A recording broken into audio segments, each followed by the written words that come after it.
அனைத்து உறவுகளுக்கும் வணக்கம். தமிழக வாழ்வுரிமை கட்சி அண்ணன் தலைவர் வேல்முருகன் அவர் இன்னைக்கு சட்டசபை கூட்டத்தொடரில் சில கேள்வியை முன்வைக்கிறாரு. யாருக்கு முன்வைக்கிறாருன்னா, நீர்வளத்துறை அமைச்சர் அவருக்கு ஒரு கேள்வியை முன்வைக்கிறார். என்னன்னா, அந்தியூர் தொகுதியில் காவேரி நீர் வேஸ்ட்டாக போய் அது கடலில் கலக்குது, அந்த நீரை விவசாய மக்கள் பயன்படுத்துகிற மாதிரி செஞ்சு தரணும்னு சொல்லிட்டு நீர்வளத்துறை அமைச்சருக்கு அவர் ஒரு கோரிக்கை வைக்கிறார்.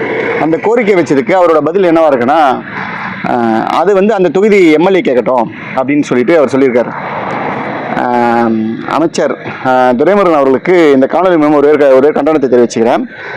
தமிழக வாழ்வுரிமை கட்சி என்பது தமிழ்நாட்டு அரசியலில் இன்று பல மடங்கு வளர்ந்து கொண்டிருக்கும் ஒரு கட்சியாக இருக்குது. பல இணைப்புகள் பல தொகுதிகளில் மிகவும் கட்டமைப்பு தாண்டி வளர்ந்துட்டு இருக்கு.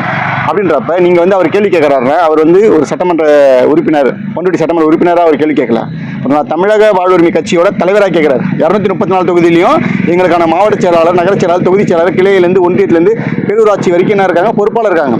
அந்தந்த பொறுப்பாளர்கள் அவங்க எங்கள் எம்எல்ஏ கிட்ட, எங்கள் தலைவர்கிட்ட சில கோரிக்கை வைக்கிறாங்க. இந்த மாதிரி தண்ணி காவேரி நீர் வேஸ்ட்டாக போய் கலக்குது, அதை திருப்பி கொடுத்தா எங்கள் விவசாயத்துக்கு பயன்படும் சொல்லிட்டு அவங்க எங்கள் கட்சி தலைவர்கிட்ட கோரிக்கை வைக்கிறாங்க. அதை அவர் சட்டமன்றத்தில் சொல்கிறார். அப்புறம் அவர் ஒரு எம்எல்ஏ, அதாவது இப்போ கடலூர் எம்எல்ஏ இருக்காரு, பண்ருட்டி எம்எல்ஏ இருக்காங்க, நெய்வேலி எம்எல்ஏ இருக்காங்க, அவங்க கட்சி எம்எல்ஏவாக இருந்தாங்கன்னா அவங்க அந்த தொகுதிக்கான பிரச்சனை மட்டும் தான் சொல்லுவாங்க. ஏன்னா மீதி எல்லாம் ஒரே கூட்டணி கட்சின்றதால இருக்கும். ஆனால் இவர் தனி கட்சி, தமிழக வாழ்வுரிமை கட்சி.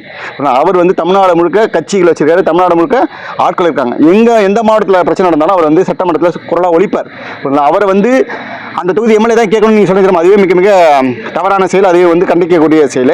இன்னொரு விஷயம் என்னன்னா, நீங்கள் ஒரு மூத்த அமைச்சர்னு சொல்கிறீங்களா, நீங்கள் பேசின ஒரு வார்த்தை, எங்கள் எம்எல்ஏ பேசியிருக்கீங்க, நீங்கள் பேசின ஒரு வார்த்தைக்கு பல அமைச்சர்கள் இருக்காங்க, அவங்க எல்லாருக்குமே தெரியும். அதாவது எங்கள் எம்எல்ஏவோட செயல் என்ன, திட்டங்கள் என்ன. நீங்கள் மூத்த அமைச்சர்னு சொல்கிறாங்க, அது எந்த காரணத்துக்காக சொல்கிறாங்கன்னு நீங்களே புரிஞ்சுக்கிங்க.